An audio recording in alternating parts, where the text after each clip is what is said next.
Hello friends, आज हम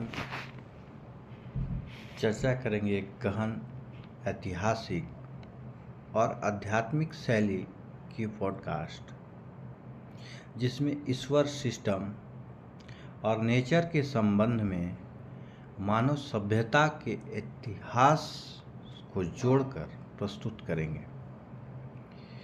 ईश्वर, system और नेचर सृष्टि के अदृश्य नियमों की कहानी है। तो नमस्कार फ्रेंड्स, आप सुन रहे हैं हमारा विशेष आध्यात्मिक पॉडकास्ट और आज का हमारा यह जो गहन विषय है, ईश्वर, सिस्टम और नेचर का संबंध था, यह बहुत प्राचीन और बहुत ही ऐतिहासिक है।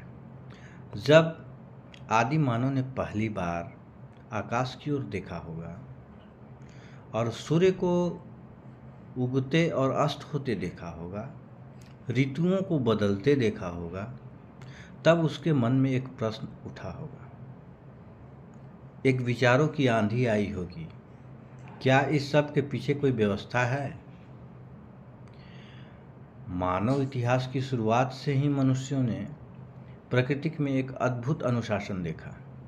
सूर्य कभी अपनी दिशा नहीं बदलता है, पृथ्वी अपनी गति से घूमती है, बीज से वृक्षों का जन्म होता है, एक निश्चित क्रम का पालन करती है। इस व्यवस्था को देखकर प्राचीन ऋषियों ने कहा कि संसार अराजक नहीं है, बल्कि एक महान कॉस्मिक सिस्टम द्वारा संचालित है। भारतीय दर्शन में इस सिस्टम को रीत कहा गया। रीत अर्थात ब्रह्मांड का शाश्वत नियम। यही नियम बाद में धर्म, कर्म और प्राकृतिक के सिद्धांतों का आधार बना।